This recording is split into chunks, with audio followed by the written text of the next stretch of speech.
Gracias, Carlos. Ahora sí. Así que vamos a ver 3 cosas principales hoy. Vamos a hacer algo que se llama los 3 círculos del evangelismo. Es una manera práctica. El mismo ministerio que hizo el libro Vive en Misión fue el mismo ministerio que también desarrolló lo que son los 3 círculos de evangelismo, que vamos a explicarlo aquí. De seguro usted lo ha visto antes, lo conoce. Incluso por ahí hay un tratado que usa esos 3 círculos. Luego vamos a hablar de algunas preguntas que usted le puede hacer al incrédulo. Buenas preguntas para usted comenzar a hablar, para usted comenzar a vivir en misión, con ese compañero de trabajo, con ese familiar. Y luego vamos a ver al final cuál debe ser nuestra respuesta ante el rechazo. O sea, si nosotros comenzamos a vivir en misión, comenzamos a compartir el evangelio y comenzamos a obtener también rechazo de las personas, ¿qué podemos hacer? Todo eso está aquí, en la página que usted tiene, que se le entregó. Están las preguntas que se le pueden hacer al incrédulo, el ánimo que nosotros debemos tener o cómo responder ante el rechazo cuando evangelizamos. Y en la parte de atrás, ahí como ustedes todos pueden ver, están blancos, pero es para que usted dibuje los círculos. Así que hay bolígrafos ahí en la oficina si usted no tiene y desea dibujarlo. Pero literalmente esos 3 círculos que se van a presentar aquí es bien básico. De hecho, repito, ya de seguro usted lo ha visto. Pero la idea de esto, mis hermanos, es que esos 3 círculos usted los pueda hacer para explicarle el evangelio a alguien. Los puede hacer en una servilleta, si usted está comiendo con alguien, los puede hacer en un papel. De hecho, ¿sabes que hay hasta una aplicación en el celular que tiene los 3 círculos? Así que le invito a que usted vaya pensando en eso y que él pueda dibujarlo acá en la parte de atrás, esos famosos 3 círculos. Bien, así que como les decía, mis hermanos, vamos a empezar con esa última parte. Este ministerio de Vive en Misión tiene esta fórmula o esta manera de presentar el evangelio haciendo literalmente 3 círculos.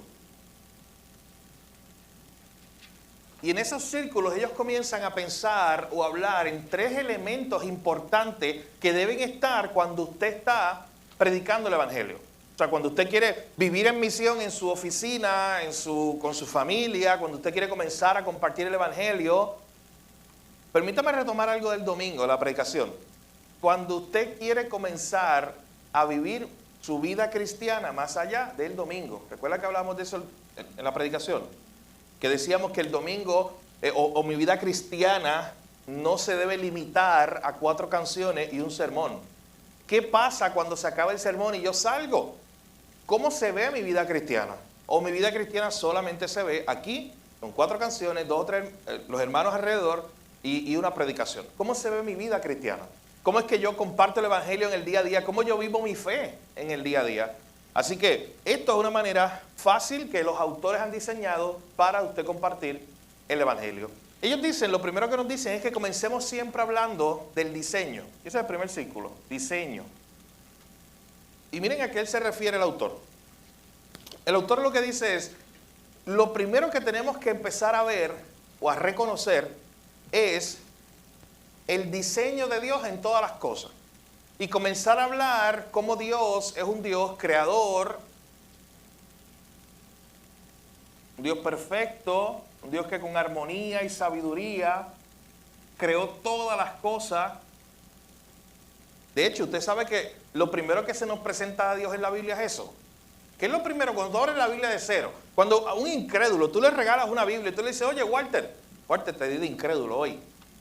Yo le digo, oye, Walter, vamos a leer la Biblia. Imagínate que él no es creyente. Y yo le invito a leer la Biblia. Y él abre la Biblia y lo primero que ve ahí, rápido, lo primero es, en el principio creó Dios los cielos y la tierra. O sea, Dios se presentó así. Es lo primero que nosotros sabemos de Dios. Un Dios que es el creador de todo. Un Dios que es diseñador de todo. De hecho, ahí mismo, solamente en Génesis 1, usted puede ver estos atributos. El que Él es perfecto, el que Él es sabio, que Él es eterno. Todos esos atributos están ahí, es lo primero que sabemos de Dios. ¿Por qué Él es eterno? Bueno, porque Génesis nos habla de la creación de todo menos la de Dios. Porque Él es eterno, Él siempre ha estado. ¿Por qué es perfecto y sabio? Porque cuando tú estás leyendo que Dios hacía las aves, las montañas, en la tierra, todo era ¿qué? Bueno. Así que todo era perfecto, todo reflejaba su sabiduría.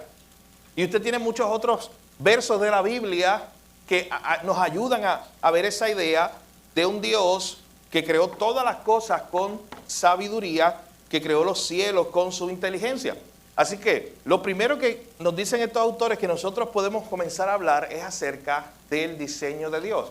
Particularmente el diseño de Dios para el hombre. Cuando usted le habla a una persona de la creación, de hecho un buen rompehielo puede ser lo que acabamos de hacer. Es decirle a la persona, una pregunta, ¿tú sabes qué es lo primero que la Biblia nos habla acerca de Dios? ¿Tú sabes cuál es el primer atributo que se presenta en la Biblia acerca de Dios? ¿Tú sabes qué dice el primer libro de la Biblia? O el primer verso de la Biblia. Imagínate, tú con un no creyente. Y puedes por ahí comenzar a hablar acerca de eso, del Dios perfecto.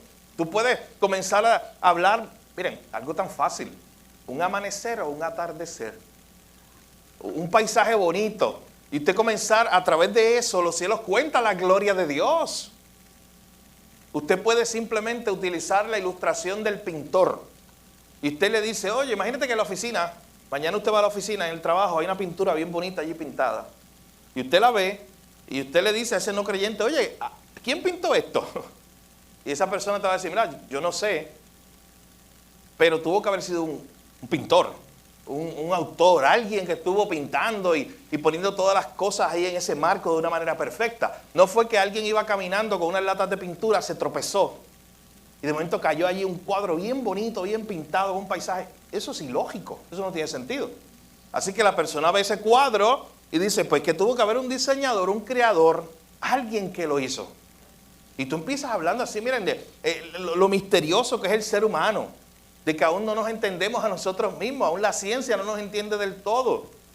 De hecho, usted no se ha puesto a pensar de cómo el pecado nos hace tan necios al mundo en general, que cuando nosotros vemos un robot, miren, usted sabe que yo vi un robot hoy salió en la noticia, un robot monje, escuche bien, un robot monje allá en el Tíbet, un robot, literalmente le pusieron hasta una capita, y no es broma, y literalmente está programado para repetir oraciones, y lo metieron en un templo, a un templo budista, y estaba allí orando con otros monjes. Mira dónde hemos llegado, un robot monje. Pero cuando nosotros vemos un robot, y especialmente ahora con la inteligencia artificial y todo esto, el ser humano, ¿qué hace? Se asombra, y dice, wow, mira este robot, mira cómo da 3 pasos, y mira cómo vira la cabeza así, y mira como si tú le preguntas algo, Gerardo le pregunta algo, ¿quieres agua? Y él dice que sí. Entonces, ese robot, eso como que nos vuela la cabeza. Oye, nos miramos a nosotros, que somos la creación más perfecta, que somos más complejos que el robot, mucho más complejos, que hacemos muchas más cosas que ese robot que da 3 pasos y ya tú te sorprendiste. Y nosotros, el ser humano allá, rechaza la idea de Dios, de un Dios diseñador y creador, ¿y qué dice? No, eso descendió de un ancestro que viene de los simios, o se creó por casualidad. Cualquier teoría, la que usted quiera, Así que, lo primero que nos dice este autor es, siempre vaya al diseño, y tiene muchos argumentos lógicos para pensar. Pues repito, quiere una pregunta para animar esa conversación o comenzar esa conversación. Comience por ahí. ¿Qué es lo primero que la Biblia nos dice acerca de Dios? Y usted comienza por ahí hablando. El Dios que creó todo, perfecto, incluyendo al hombre para que tuviera una relación perfecta con él. Eso es lo que hizo Dios. Ese es el diseño de Dios. Pero luego que Dios crea a ese hombre perfecto, viene el segundo círculo, que ellos le llaman quebrantamiento.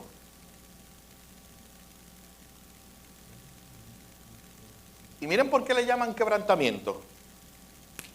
Ellos comienzan a presentar esta idea de que ese Dios perfecto, que creó todas las cosas perfectas, que creó al hombre perfecto a su imagen y semejanza, para tener una relación con él, hubo algo, que es el pecado, que distorsionó ese diseño original de Dios.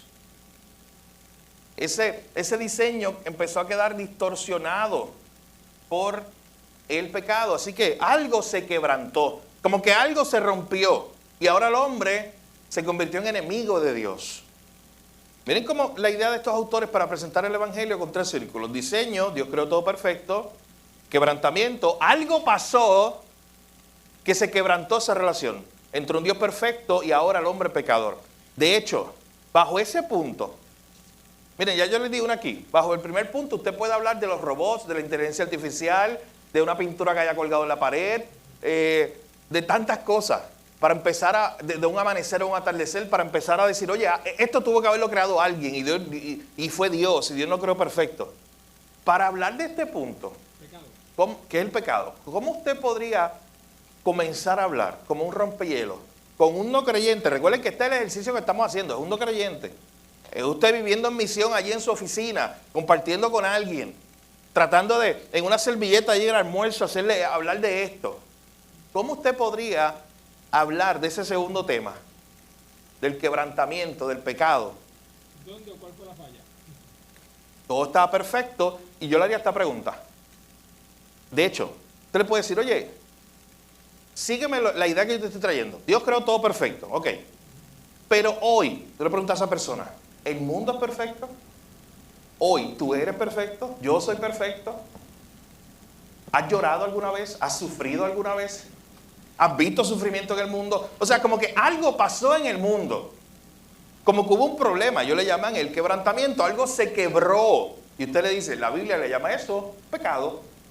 El pecado ha roto esa relación del hombre con Dios y ha traído consecuencias cuyos efectos han llegado muy lejos.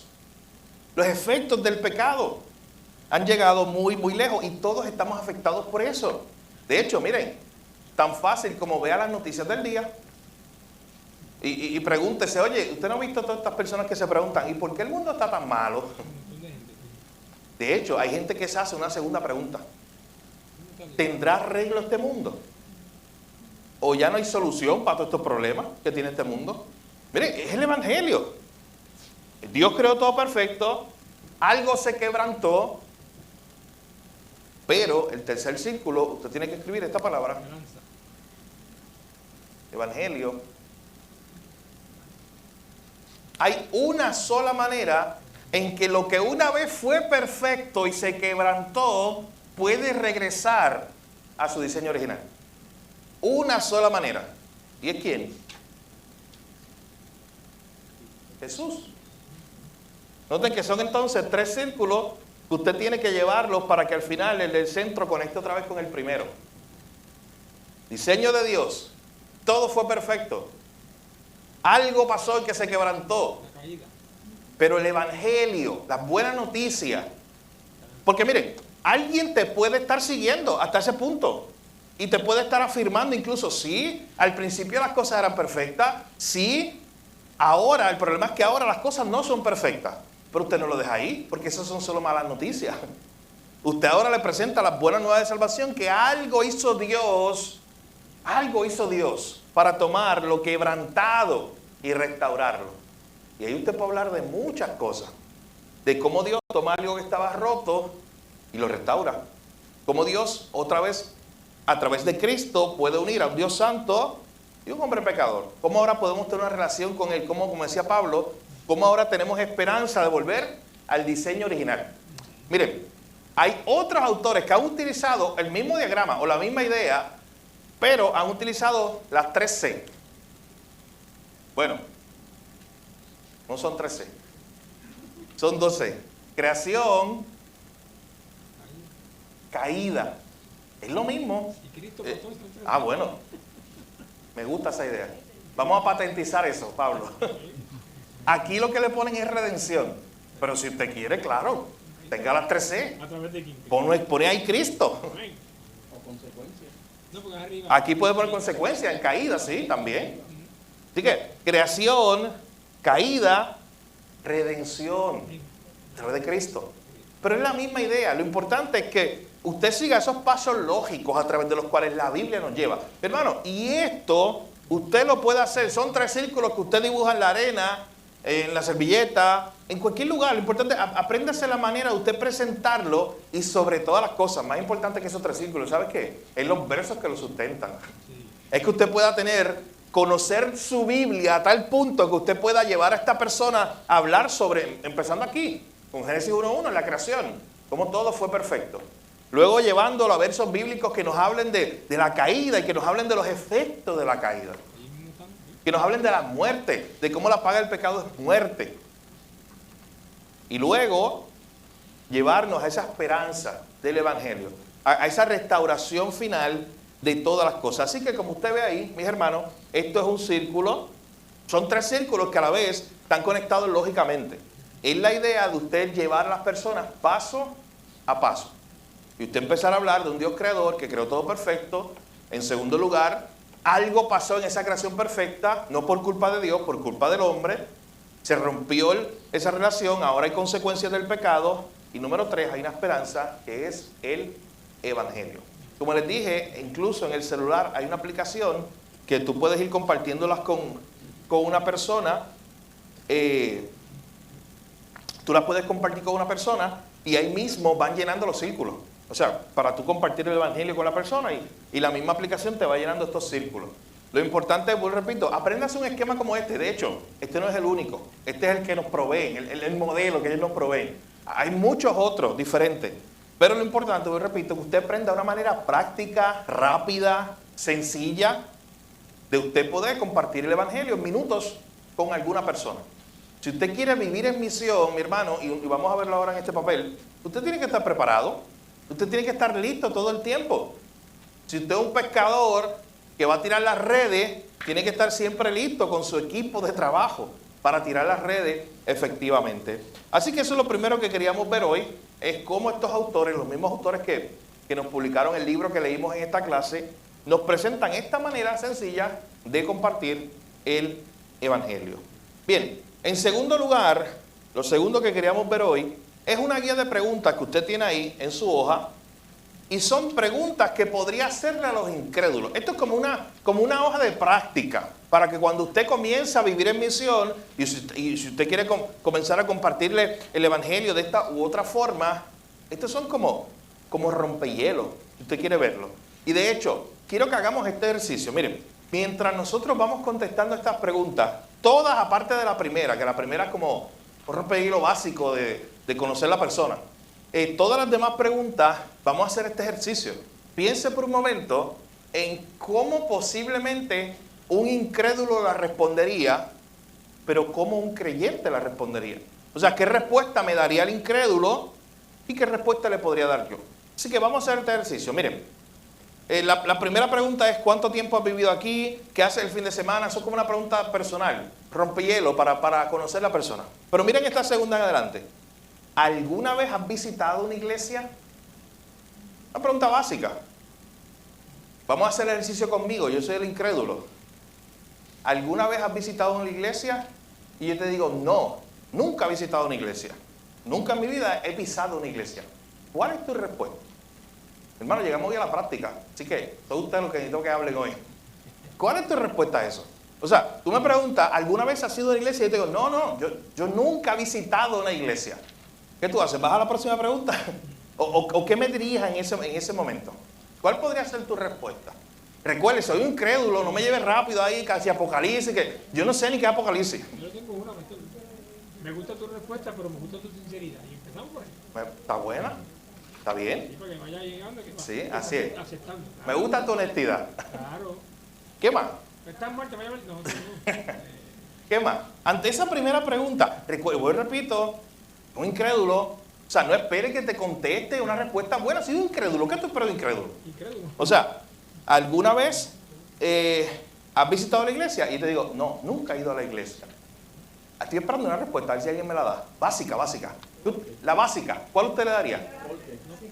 Sí, ¿por qué? Esa es buena, pero ¿qué más? Sí, esa es la más básica. Antes de irnos a profundizar un poquito más. Es la invitación. O sea, si estamos en la práctica, esa es la más básica. Oye, ¿te gustaría acompañarme este próximo domingo a mi iglesia? Tú nunca has ido a una iglesia. O sea, tú no tienes los elementos para ver cómo es esa experiencia, de cómo es ir a una iglesia. Así que yo te invito a mi iglesia. Es una manera de hacerlo. Estás directamente animando a esta persona a que te visite. Ahora, eso no está aquí, pero se me acaba de ocurrir. El incrédulo, que soy yo, te pregunto, oye, está interesante, pero ¿qué hacen en la iglesia? ¿Qué hacen en la iglesia? Eso te lo va a preguntar alguien, hermano. Practica hoy porque alguien te lo va a preguntar, ¿sabes? ¿Qué hacen en la iglesia? O sea, tú me invitaste. Está bien, puede ser que vaya, pero ¿qué hacen allí? Estudia la palabra. Adoramos, cantamos, te recibimos con amor. Bien. Adorar a Dios. Muy bien. Número 3, ¿tienes algún tipo de pasado espiritual? Recuerde que cuando está hablando de pasado espiritual, tú le estás preguntando a la persona acerca de su background, acerca de si viene de los mormones, de los testigos de Jehová, de los santeros, de Yukiyu, de quien sea, pero tú le estás como que buscando un tipo de pasado espiritual, alguna manera de ver si esta persona conoce algo. ¿Por qué esta pregunta es importante? ¿Qué usted cree? ¿Por qué es importante preguntarle esto? En una conversación de rompielo, cuando queremos empezar a indagar un poco más acerca de su estado espiritual, ¿tiene algún tipo de pasado espiritual? O sea, en otras palabras, ¿crees en alguna religión? ¿Has creído en algún momento? ¿Has visitado una iglesia o otro grupo religioso? Hay gente que no han visitado la iglesia, pero conocen. Sí, claro, también. Y hay uno que tiene una mala percepción y un mal concepto de Dios. Sí, eso es importante. Y de Dios, claro. Bueno, Así es. Puedes tener una imagen bien distorsionada de Dios. Y eso es lo que te permite a ti, a través de la palabra, corregir eso. sí. Así es. Próxima pregunta. ¿Alguna vez has leído algo de la Biblia? ¿Cuándo? ¿De qué dirías que se trata? Miren esta conversación interesante. Un incrédulo, mañana en el trabajo, ese compañero tuyo que no es creyente, mañana dice, oye, yo sé que tú eres cristiano y que tú lees la Biblia. ¿De qué trata la Biblia? ¿Cuál es la respuesta que le damos nosotros? ¿De qué trata la Biblia? A un incrédulo, ¿de qué trata la Biblia? La Biblia tiene 66 libros, 1189 capítulos. ¿De qué trata la Biblia? Bueno, Dios, Miren, usen esto. Si usan esto es muy fácil. Porque recuerden algo, les voy a dar lo que yo le cuento todas las noches a mi hijo Mateo cuando le cuento una historia de la Biblia. La Biblia tiene muchas historias, pero tratan de una historia. ¿Recuerden eso? La Biblia tiene muchas historias, pero es que la Biblia no trata de David, de Moisés, de Noé. No, ellos no son los protagonistas. Hay muchas historias ahí, pero tratan de algo. Siempre la Biblia está apuntando a algo. Está ahí. Está ahí el diseño este. ¿Quién se anima? ¿Cómo lo explicaría? Porque usted puede explicar el mensaje de la Biblia con estas 3 palabras, ya se lo dije. ¿Cómo usted explicaría a un no creyente? Oye, ¿de qué trata la Biblia? Sí. Estaba hablando precisamente ayer con un compañero de trabajo, algo Parecido. parecido a eso. Y él me decía me preguntaba que por qué que él trata de entender todo intelectualmente. Él está empezando a ir a una iglesia, pero que él trata de entenderlo todo intelectualmente y él entiende. Él tiene esa disyuntiva. Entonces yo le digo que él me dice que porque la Biblia se divide en 2, y yo le digo, tú la ves así, pero en realidad la Biblia es un todo. Empieza con la creación, toda la cosa que pasó el hombre por estar alejado de Dios. Ya está en el segundo, ya ahí, está bien. Todo lo que ha pasado porque el hombre está alejado de Dios. Le digo, fíjate que en el huerto del Edén el Espíritu de Dios estaba con el hombre y la mujer allí, y la serpiente vino y los desvió. O sea, la segunda parte, o sea, el hombre busca alejarse de Dios por la naturaleza. Claro. Luego, al final, después de todo este transcurso que hay, que eso mismo me decía, yo le digo, mira, que hay muchas historias. Tú vas a leer la Biblia y te vas a espantar. Claro. Porque hay una serie de historias y sucesos que pasaron. Pero todo eso que pasó es porque las personas que estaban ahí, como Eliseo, una serie de profetas, Elías, eran porque tenían el poder de Dios en ellos. Y ellos fueron instrumentos de Dios para disciplinar y para actuar en el crecimiento de la obra de Dios. Y al final de todo esto viene el Apocalipsis, que es la redención, que es donde todos los que hayamos aceptado el sacrificio que hizo Jesús en la cruz del Calvario, vamos a ir a adorar a la vida eterna. El que no acepte, porque no todos van a aceptar, está quien lo va a rechazar, pues lamentablemente el que lo acepta va a la vida eterna, el que lo rechaza pues va al castigo eterno, y eso está escrito en la Biblia. Miren, Jorge, todo lo que dijo, usted puede ver los elementos. De los elementos de creación, caída y redención. O sea, es lo mismo, obviamente usted lo dice en otras palabras tal vez, pero es la misma idea. Usted debe, como creyente, usted debe practicar para eso, mi hermano, para cómo usted puede hablar de la historia de redención, de qué trata la Biblia, de un Dios perfecto que creó todas las cosas, incluso al hombre, a su imagen y semejanza, pero ese hombre pecó, se rebeló contra él. Pero Dios dio una esperanza y toda esa historia desde la caída hasta Cristo fue preparando el camino para que viniera esa esperanza. Ese Dios mismo, Dios no envió un ángel, Dios no envió un profeta, Él mismo vino. Él vino, ese es el Evangelio, Él vino a restaurar todas las cosas y volver a su diseño original. Y eso trata la Biblia. Muchas historias, pero al final tratan de una sola historia, que es la gran historia de redención, la historia de salvación. Una parte me pregunta, pero es que Jesús no vino para ser sacrificado. Él vino para ser un hombre, él vino para ser un hombre y fue perfecto. Pero por el pecado de la humanidad fue que fue crucificado. Claro.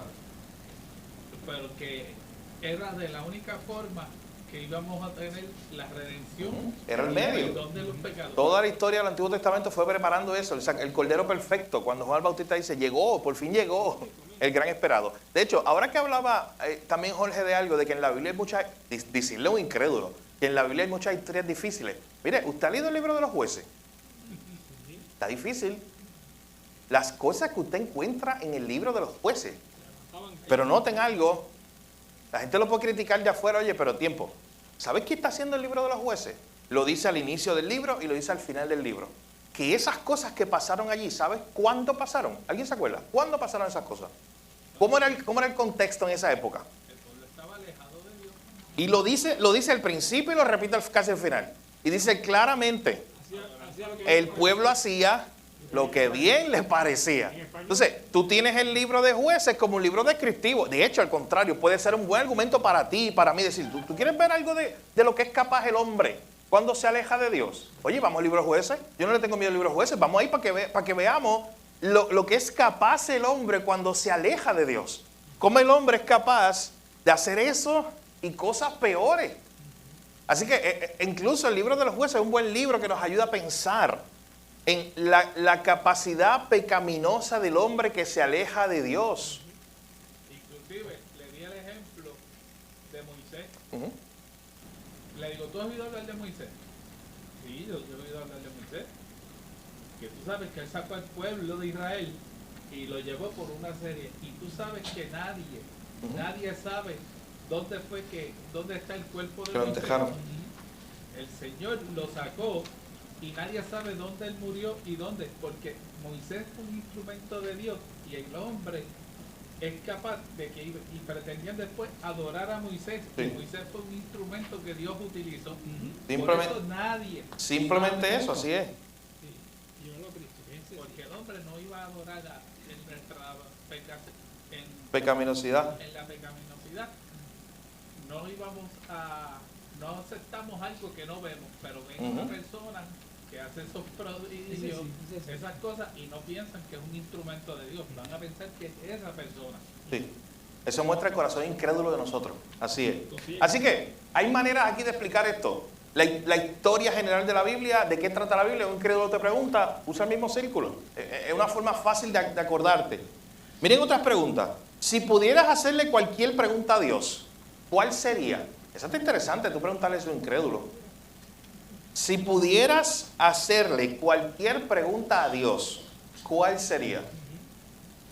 Y yo soy el incrédulo esta noche para el ejercicio, así que mi pregunta está relacionada a ¿por qué hay tanto sufrimiento en el mundo? Pero respondan ustedes, pues yo soy el incrédulo. ¿Por qué hay tanta... Usando esto, sí, me gusta eso. Me gusta por donde va Mayrín.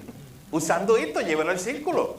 Ahí te permite llevarlo otra vez aquí y le dice, venga, acá vamos ahora. Mira, las cosas, ¿sabes qué yo diría? Las cosas no eran así al principio. O sea, yo empezaría así. Hoy, lo primero, hoy reconocemos el dolor. Hoy reconocemos el sufrimiento. Mi hermano, no sea budista o hinduista, que no creen. Hay manifestación de ese movimiento que dicen que el dolor es una ilusión y no lo enfrentan. No enfrentan el dolor. porque creen que es literalmente que es una ilusión. Nosotros como creyentes decimos, sí, el dolor es real, el sufrimiento es real. Y la Biblia no lo niega. Ni Jesús lo negó, Jesús dijo que vamos a sufrir.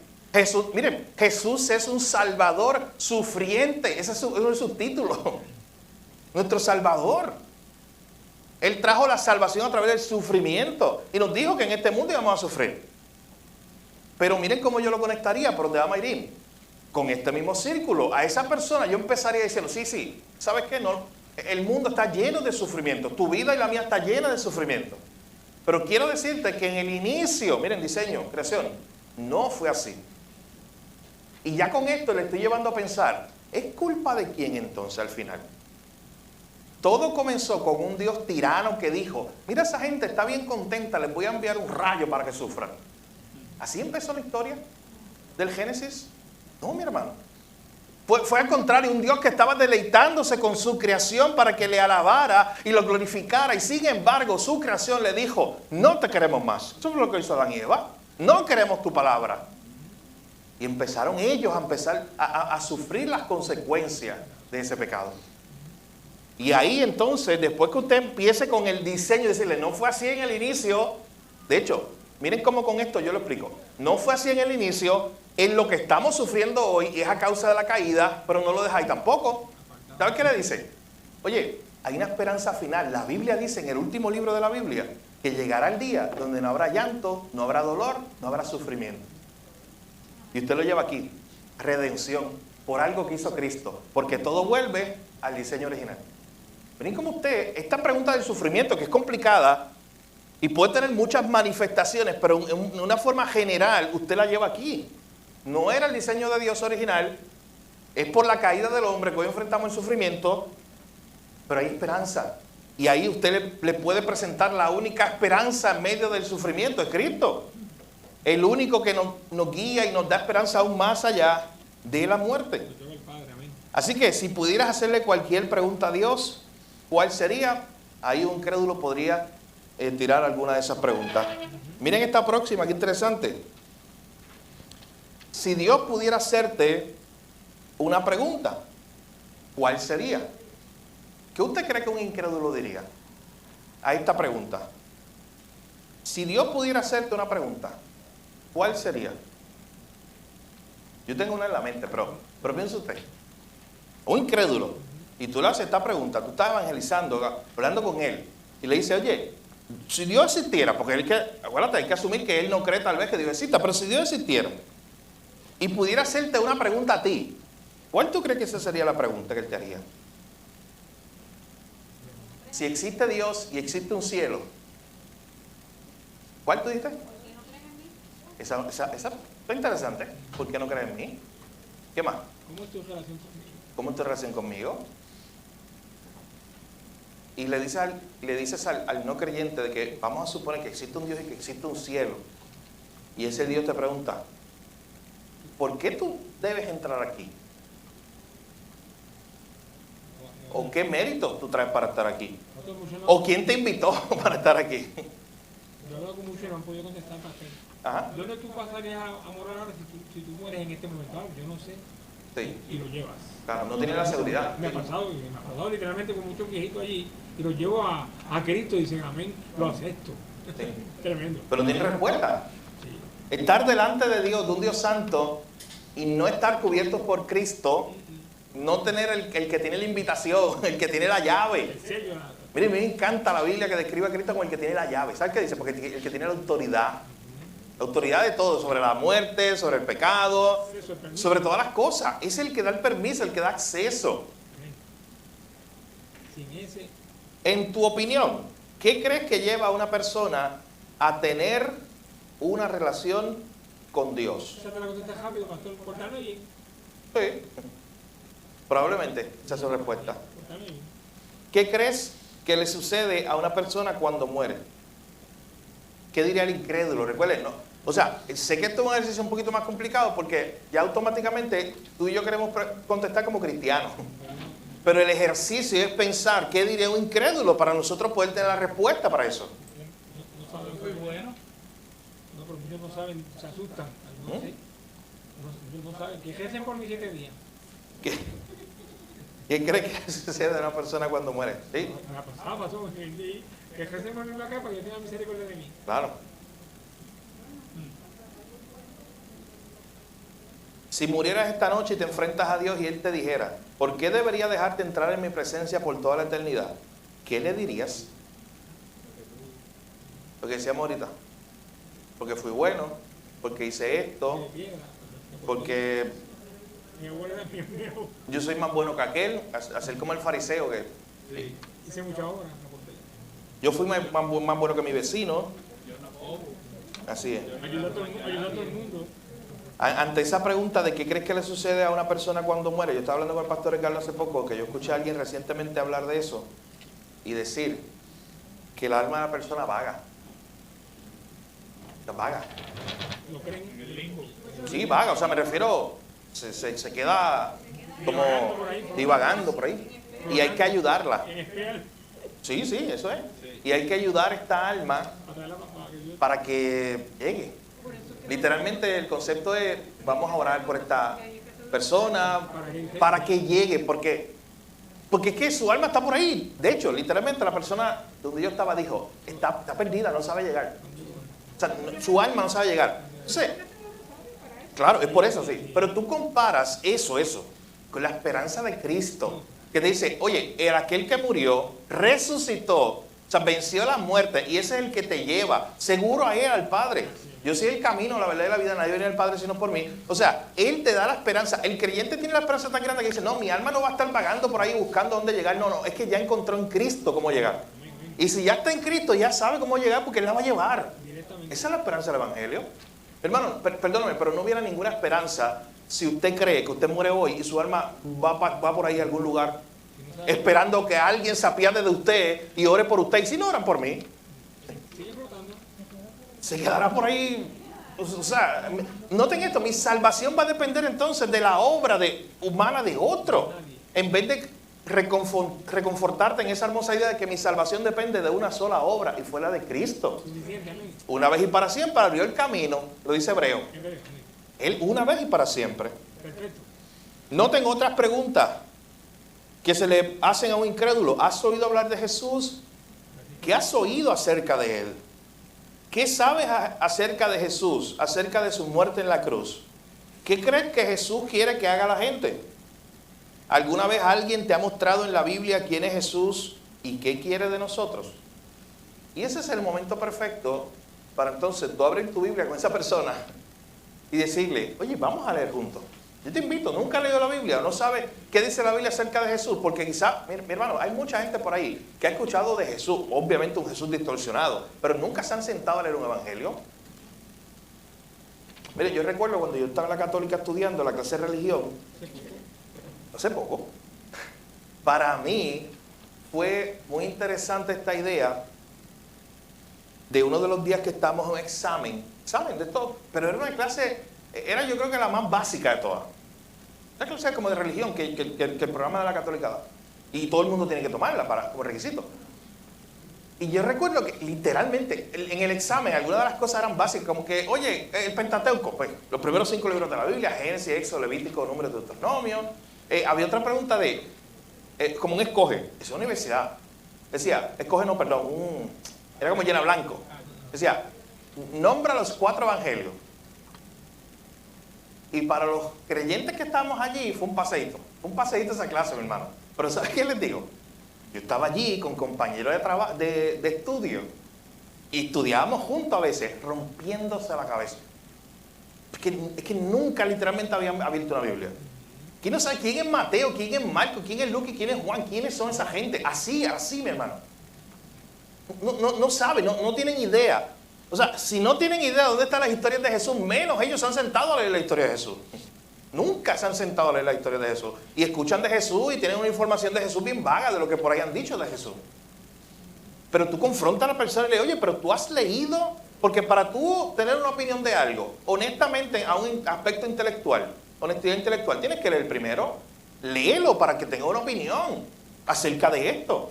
Y tú digas a la persona, oye, vamos a sentarnos, yo me siento contigo, vamos a leer Juan, vamos a leer Marcos. Marcos y Juan serían los perfectos para esto. Vamos a leer Marcos, vamos a leer Juan. Y vamos a ver qué dice aquí acerca de Jesús para que tú puedas tener una opinión, no por lo que dijeron por allá.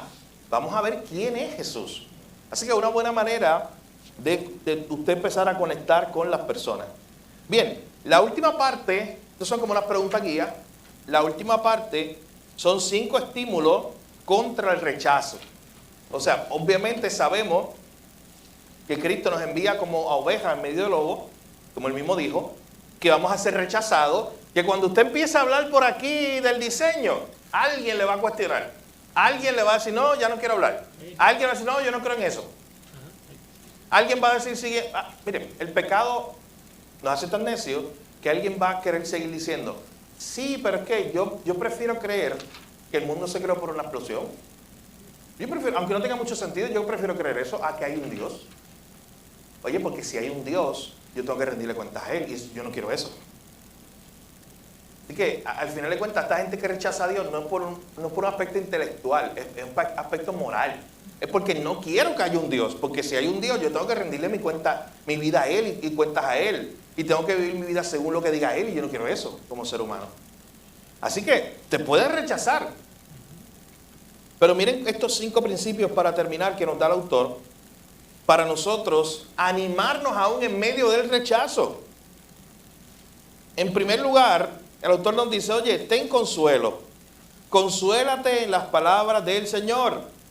Miren lo que dice 1 Pedro 4:12, ese versículo está mal, deben arreglarlo en su hoja, donde dice 1 Pedro 4:22 en la hoja, debe decir 1 Pedro 4:12.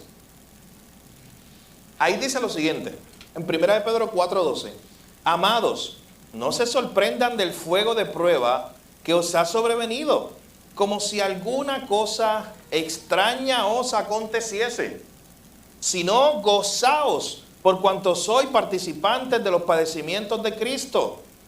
Esto es lo que él está diciendo, oye, no se frustren si los rechazan, no se sorprendan de que alguien los va a rechazar. Hermano, no se sorprenda que un incrédulo le rechace cuando usted quiere hablarle de Jesús.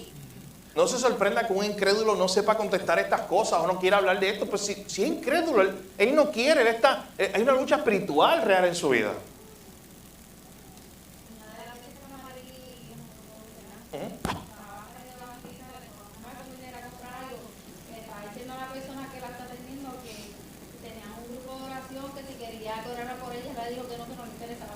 Claro. No, gracias. Ya. Así es. Así que el rechazo va a estar, pero tengamos consuelo por lo que dice ese verso 13. Gocémonos. Porque estamos siendo ¿qué? ¿Qué dice el autor ahí en el verso 13 de 1 Pedro 4? Que nos podemos gozar. ¿Por qué? ¿Estamos qué? Estamos participando de los padecimientos de Cristo. A Él los rechazaron. Si al Maestro rechazaron, a nosotros también nos van a rechazar. Así que tengamos consuelo. Número 2, tengamos compasión. Mi hermano, voy y repito, ¿qué tú esperas de un incrédulo? Tengamos compasión. Mire lo que dice 1 Pedro, capítulo 2, versículo 23. Está hablando de Cristo y dice, quien cuando le maldecían, ¿qué dice? No respondía con maldición. Hermano, ese texto tiene que estar en mi mente la próxima vez que yo vaya a compartir el evangelio con alguien y alguien me maldiga. Y eso puede pasar. Y eso ha pasado muchas veces. ¿Cómo yo voy a responder ante el rechazo? Hagámoslo como lo hizo Cristo, con compasión. Allí, aún en la cruz, a Cristo vituperándolo, humillándolo, dándole latigazos, escupiéndole, todo lo que lo querían hacer. Y que Él dijo desde allí, Señor Padre, perdónalo. Tuvo compasión. Incluso de aquellos que lo rechazaban, mi hermano. Ten compasión mientras predicas el evangelio, porque esta es una persona que está perdida. ¿Y sabes qué? Un día tú estuviste ahí, un día yo estuve allí. Éramos los que estamos alejados de Dios, eran los que estamos sin Dios, sin esperanza, y también nos burlamos probablemente, o tal vez en algún momento lo rechazamos, y hoy tenemos que tener compasión de otros. Número 3, nos dice el autor, ten disponibilidad. Y miren a qué él se refiere, ahí está la cita. Él dice, oye, cuando la gente te rechace, tú empiezas a predicar el evangelio, y alguien te rechaza, por lo del libro de Jueces, un ejemplo, el caso de Jorge. No, porque es que la Biblia está llena de historias ahí muy complicadas, o que te da una respuesta así. La tendencia de nosotros es decirle buenas tardes, gracias. Y nunca te vuelvo a hablar de cristianismo. Nunca te vuelvo a hablar del evangelio. Porque no quiero enfrentarte. Porque ya yo sé tu línea y que tú me rechazas todo el tiempo. Pero mira lo que dice el autor. No queremos alejarnos para evitarlo, no. Deberíamos vivir vidas santas a su alrededor. Vidas que den crédito a nuestras declaraciones del evangelio. O sea, tú sigues compartiendo el evangelio y a la misma vez vive una vida de testimonio cerca de él o de esta persona. Deberíamos perdonarlo. Deberíamos orar por ellos. Y cuando sea posible deberíamos estar disponibles en caso de que ocurra algo que los haga reconsiderar. Puede ser que esa persona estuvo rechazándote. Y un día, en el momento más difícil de su vida, ¿sabes a quién se va a acordar de llamar? A Jorge. Jorge, ¿puedo orar por mí? Eso ha pasado muchas veces. Porque se acordó de Jorge, el compañero de trabajo que es creyente, que siempre le habló de Dios y siempre le habló de esto, de una esperanza de que aunque estamos viviendo en un mundo caído y de sufrimiento, las cosas no tienen que quedarse así. Hay una esperanza de un Dios que restaura todo a través de Cristo. Y de momento, en medio de un tiempo muy difícil, ese compañero de trabajo se va a acordar de aquel que con paciencia lo escuchó, le habló, y aunque lo rechazó 1000 veces, pero él sabe que él puede llamar a Jorge una vez más. Y por eso este punto dice, ten disponibilidad. Tú estés ahí listo para cuando esa persona, a pesar de que te haya rechazado ya 1000 veces, venga un día a hablar o a preguntar cosas del evangelio. Tú estarás ahí disponible. En caso de que Dios comience a trabajar en ellos y comiencen a prestarle atención al cristianismo. Tienes que estar disponible en caso de que surja una necesidad y ellos pidan ayuda. ¿Sabes a quién van a buscar? Van a buscar al compañero cristiano. Miren, yo he estado en contexto, yo no sé si usted lo ha pasado, en universidad, en trabajo, en otro contexto, en familia, donde pasa una situación bien difícil y rápido, ¿saben a quién va a buscar? Al cristiano para orar. Al que ya saben del grupito que es cristiano. Aunque nadie creía, aunque nadie quería hablar del evangelio, pero ese día que las cosas se pusieron difíciles quisieron orar. Pues ¿saben a quién van a buscar? Probablemente a ti. Así que aprovecha ese día, aprovecha esa oportunidad, haz una oración y aún en esa oración, mire, practique esto. Aún en esa oración, incluya esto. Señor, gracias porque tú eres el Dios creador que creaste todas las cosas perfectas. Perdónanos porque nosotros te rechazamos. Pero gracias también porque tú enviaste a Cristo para restaurar todas las cosas. ¿Sabe qué? Usted predicó el evangelio en la oración. Usted usó este diagrama de predicar el evangelio aún en una oración. Usted lo puede hacer. Aproveche esas ocasiones. Si un día lo invitan en su contexto de trabajo, en su familia, a hacer una oración, porque usted es el único creyente, aproveche ese momento, haga esa oración, incluya esos elementos intencionalmente. Al final es que usted va a decir, Señor, gracias por la comida, amén, ya. Pero que su grueso de la oración sea esto, que aún en esa oración esa gente se lleve esta idea de gracias, Señor, porque tú eres el creador perfecto. Perdónanos porque nosotros nos rebelamos contra ti, pero gracias porque enviaste a Cristo. ¿Cuánto dura esa oración? Esto que yo digo ahora mismo. 15 segundos, menos. Pero usted puede incluir esos elementos ahí, intencionalmente en esa oración. Número 4, nos anima el autor, a pesar del rechazo, tengamos esperanza. La obra del Señor. Hay 1000 historias de gente que rechazó el evangelio de muchas maneras, pero un día llegó. Un día el Señor lo trajo. Así que ten esperanza. La salvación es del Señor, no tuya. Tu trabajo será el mensajero nada más. Y por último, número 5, que todos tus esfuerzos estén bañados, estén sumergidos con la oración. Que todos tus esfuerzos misioneros, que todos tus esfuerzos de compartir el evangelio, mi hermano, estén acompañados con la oración. No solamente apréndete esto para que lo puedas compartir y apréndete todos los textos bíblicos que tú quieras para que lo compartas también. Ora. Ora y ora constantemente por estas personas, por ese compañero de trabajo. No solamente es prepararme yo para ver cómo mañana va Jorge allí a otra vez hablarle de jueces y de las historias de la Biblia que son complicadas. No, eso está bien, hay que hacerlo. Pero que ese esfuerzo está acompañado de mucha oración, porque es el Señor el que va a abrir su corazón. Yo puedo presentarle los mejores argumentos del mundo intelectualmente. Y está ciego. Está ciego. Porque solamente el Señor es que puede tomar a un ciego espiritualmente y darle vista que va a Cristo como su necesidad de salvación. Así que, mis hermanos, damos gracias al Señor por la oportunidad de recordarnos estas verdades hoy.